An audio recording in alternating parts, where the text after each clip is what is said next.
Chapter 3. We start with Yang and Blake finishing off some Ursa, and we see Pyrrha and Jean have teamed up as well. Pyrrha unlocks Jean's aura while the teachers fret about the partnerships that have been forming. Weiss and RWBY accidentally set the forest on fire, Yang and Blake make it to their destination, and Ren and Nora charge in on the back of an Ursa. RWBY and Weiss fall from the sky to collide with Jean and Pyrrha on the way down, discovering that the Deathstalker that sent the two flying has followed them.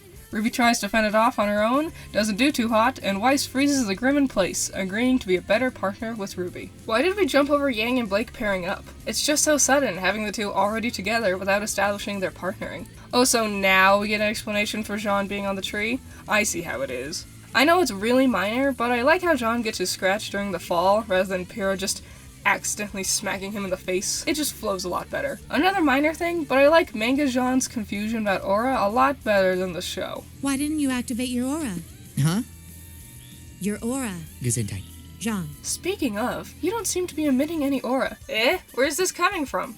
It's true, people say I don't really have much of a presence. I don't know, it's just funnier this way. I like how Pyrrha's little prayer thing she says to unlock Jean's aura is word for word the same as the show.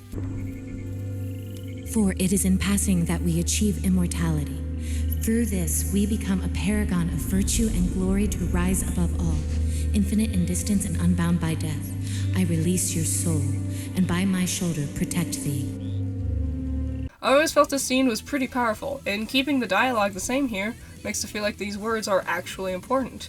This is a good example of how not everything in the show needs to be altered. While the show has made aura practically impossible to understand over the years, Pyrrha's description of aura is the flame of potential held by all that lives is a really cool way of putting it, rather than just a force field.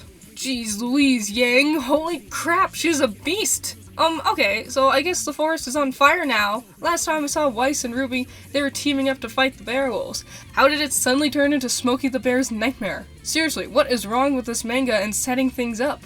First Jean getting stuck to the tree, then Yang and Blake's pairing up, and now this? Okay, so the first time I saw this panel, I didn't really understand what I was looking at. I assumed this was just a shot of the cliff face Oz and Glinda are standing on. But it's actually supposed to be the wings of the giant Nevermore. I don't know, maybe it's just me, but this doesn't really look like feathers. I like the redesign for the ruins where they find their chess pieces. It's cool. Holy shit! Look who it is! Finally, we get introduced to 2 members of our core cast. We also missed out on Ren fighting the King Taijutsu earlier. Instead, we saw Blake and Yang fighting some more Ursa. I can understand trimming down on developing Juniper in favor of our main girls, but just scrubbing out 90% of Ren and Nora's characters is dumb. Something that really disappoints me is that they decided to keep the part where Weiss and RWBY get onto the Nevermore absent. They jump over in the show, and I was hoping they would have had some fun going into that missing segment.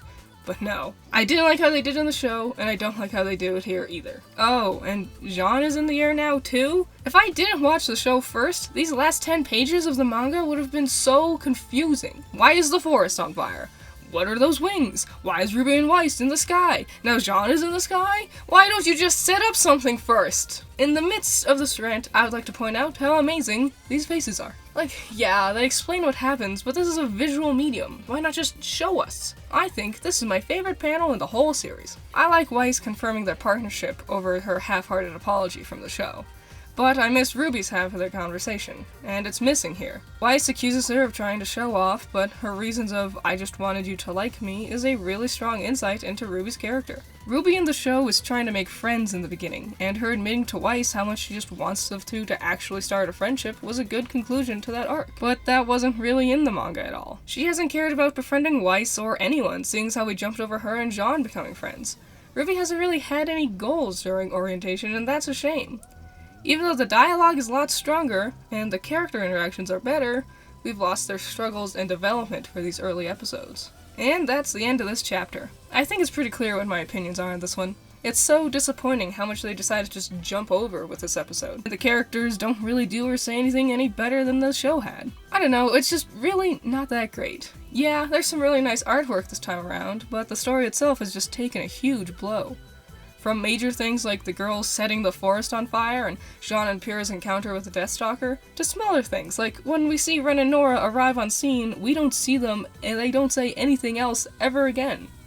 Really, I would say, don't even bother with this chapter. But let's be hopeful. The gang's all here, so now they can die together. Now that our whole cast has gotten together, maybe things will start to look better as the kids have to take on these oversized foes. Alright, I hope you like that. I wanted to let you know these RWBY manga chapters are going to come out every other video. Unless I don't have another video planned, then I'll do like 2 in a row, but for the most part, expect there to be another video in between these ones. I have a Patreon. If you want, you can support me. Any and all helps. $1, $7, it doesn't matter. Any support is very greatly appreciated. So I clearly didn't like this chapter a lot, but what did you think? Did you like the chapter? Did you think it was fine skipping over those certain things, or did you, like me, want to see them more explored in the manga? Any and all thoughts, leave them in the comments below, and I'll see you next time. Bye bye.